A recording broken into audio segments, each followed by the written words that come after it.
4 number प्रश्न पर ध्यान दीजिए।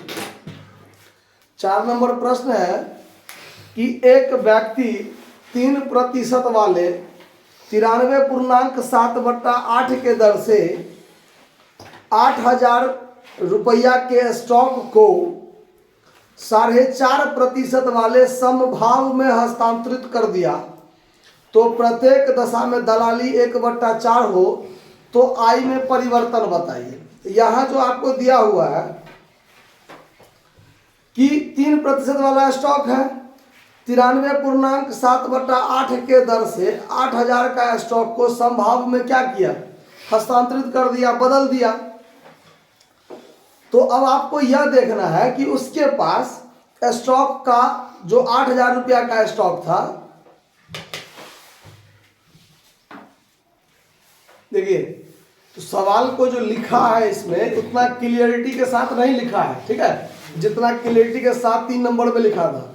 इसमें बात यही है कि 3% वाले 93.7/8 के दर से 8,000 के स्टॉक को 4.5% वाले समभाव में हस्तांतरित किए हैं। मतलब कि 8,000 रुपया का उसके पास स्टॉक था, जिसको क्या किया, तो 93,007/8 के दर से क्या किया, हटा दिया, और फिर समभाव के दर से उसको परिवर्तन किया। मतलब समभाव मतलब 100 रुपया वाला, समभाव मतलब 100 रुपया का स्टॉक होता है। कितना का स्टॉक होता है, 100 रुपया का। तो 93.7/8 के दर से हटा दिया और समभाव के दर से परिवर्तन किया, मतलब हस्तांतरित किया है। मतलब 100 रुपया वाला क्या किया, फिर खरीद लिया, ठीक है। और दोनों ही दशा में 1/4% उसको क्या लग रहा है, दलाली लग रहा है। तो अब यहाँ पर जब आप सवाल को सॉल्व कीजिएगा तो फिर कहता है कि आय में परिवर्तन। तो सबसे पहले उसके पास नंबर ऑफ स्टॉक कितना, नंबर ऑफ स्टॉक कितना, नंबर ऑफ स्टॉक कितना, तो 8,000 का स्टॉक है उसके पास और 100 रुपया वाला स्टॉक है, तो नंबर ऑफ स्टॉक कितना होगा उसके पास, 80 स्टॉक होगा। और एक स्टॉक पर उसको 3% आमदनी होता था। कितना आमदनी होता था, 3%। देखिए उसका प्रॉफिट जो था, प्रॉफिट पर स्टॉक के हिसाब से 3% था। 3% का मतलब कितना हो गया, 3 रुपया पर स्टॉक। तो टोटल प्रॉफिट जो होगा उसका 80 गुने 3, 240 रुपया, तो उसको पहले से आमदनी होता था। फिर बाद में क्या किया, तो 93.7/8 के दर से हटा दिया और फिर 100 रुपया वाले यानी समभाव वाले में परिवर्तन कर लिया। तो अब देखिए जब वो बेच रहा है, सेल्स प्राइस पर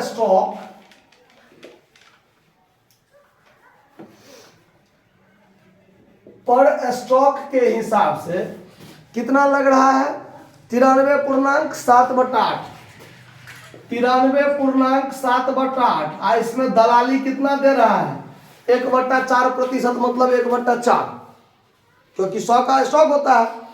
जो बेस प्राइस होता है वो 100 पर, काम तो 100 पर होगा, ठीक है। इसीलिए तो 1/4 इसमें से क्या कर दीजिए, घटा दीजिए, क्योंकि बेचते समय दलाली अगर दे रहे हैं तो दलाली हटाकर जो दाम होगा वही ना हमको प्राप्त होगा। इसीलिए मान लीजिए हम कोई सामान बेचना चाह रहे हैं, 10,000 हम उसका दाम रखे हैं और दलाल को बोले हैं कि हम आपको 1,000 रुपया देंगे। उसने 10,000 में बिकवा दिया, तो 1,000 जब हम उसको दलाली देंगे तो हमारा बिक्री मूल्य तो 9,000 में हमको प्राप्त होगा। इसीलिए जो मार्केट वैल्यू है, जितना में बिक रहा है, उसमें से दलाली क्या कर दीजिए, हटा दीजिए, तो बचेगा वो आपका शुद्ध विक्रय मूल्य बचेगा। अब इसमें से इसको घटाना है, तो 7/8 में से 1/4 को हटाना है, तो एलसीएम होगा 8। 7 में से घटेगा कितना, 2, तो बचेगा कितना, 5/8। यानी 93.5/8 हमारा एक का विक्रय मूल्य हो रहा है ना। अब इसको जब आप पूर्णांक तोड़िएगा तो 93 को 8 से गुना कीजिए और फिर उसमें 5 जोड़िए, तो कितना होगा, 744। 744। तो 744 में 5 जोड़ दीजिए, तो 749 बटा कितना, तो तो एक स्टॉक का विक्रय मूल्य कितना हो रहा है? 749/8 रुपया। दशमलव में नहीं ले जाना है, ऐसे ही रखना है, ठीक है। अब देखिए तो टोटल सेल्स प्राइस कितना हो जाएगा? टोटल सेल्स प्राइस जो आएगा उसके पास, यानी हमारे पास, वो 749/8 749/8 गुने हमारे पास कितना स्टॉक है बेचने के लिए? 80। तो 8 दहन के 80, 7,490 रुपया हमको प्राप्त होगा ना। अब इतना रुपया का स्टॉक हम बेचे हैं, अब हम इतना का स्टॉक क्या करेंगे? हम खरीदना चाहते हैं, तो इतना रुपया हमको इन्वेस्ट करना पड़ेगा। तो अब जब परचेज करते हैं तो देखिए कितना परचेज प्राइस पर स्टॉक के हिसाब से कितना, तो संभव में तो 100 का तो दाम हुआ, और दलाली भी 1/4% देना पड़ रहा है, तो इसमें प्लस कर दीजिए 1/4। तो 100.1/4 मतलब 400 1/4 होगा कि नहीं होगा? 400 1/4 एक का क्रय मूल्य होगा। तो इतना रुपया में हम जब खरीदेंगे तो हमारे पास क्या गो नंबर ऑफ स्टॉक आएगा वो देखिए। तो अब हम परचेज ऑफ न्यू स्टॉक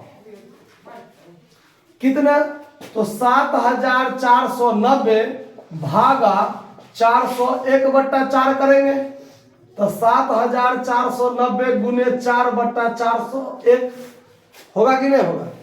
अब इसमें 4 से क्या कर दीजिए? गुना कर दीजिए और इतना से भाग दीजिए, जो होगा वो नंबर ऑफ स्टॉक होगा। कीजिए कैलकुलेशन। दशमलव नहीं करना है, इसलिए दशमलव कीजिएगा तो फिर आपको ज्यादा परेशानी होगा। तो सीधे हम बट्टा नहीं रखना चाहते हैं। नंबर ऑफ स्टॉक कितना? 29,960/401।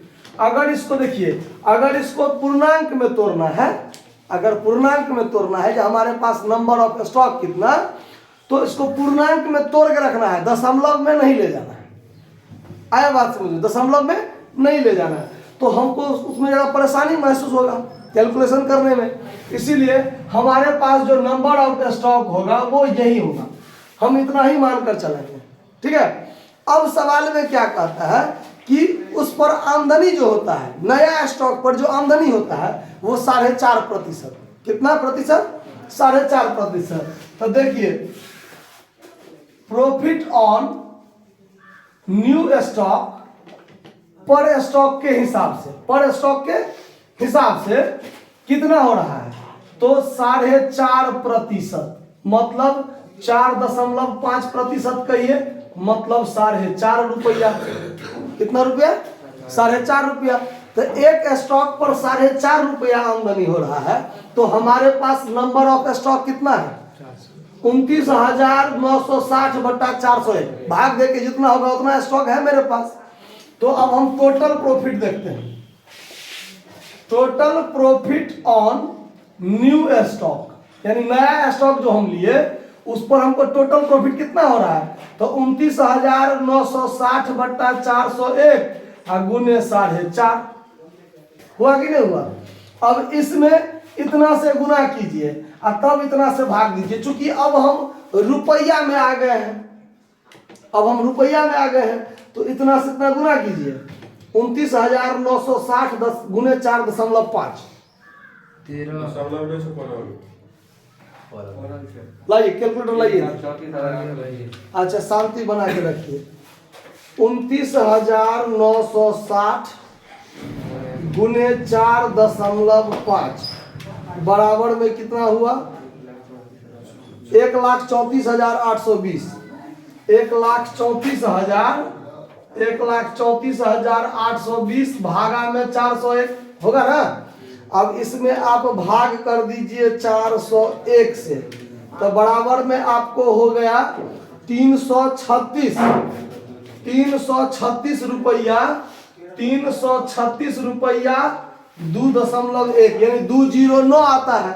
तो 209 आता है तो 21 हम रख सकते हैं, यानी नया आमदनी हमारा इतना रुपया हुआ 336 रुपया 21 पैसा।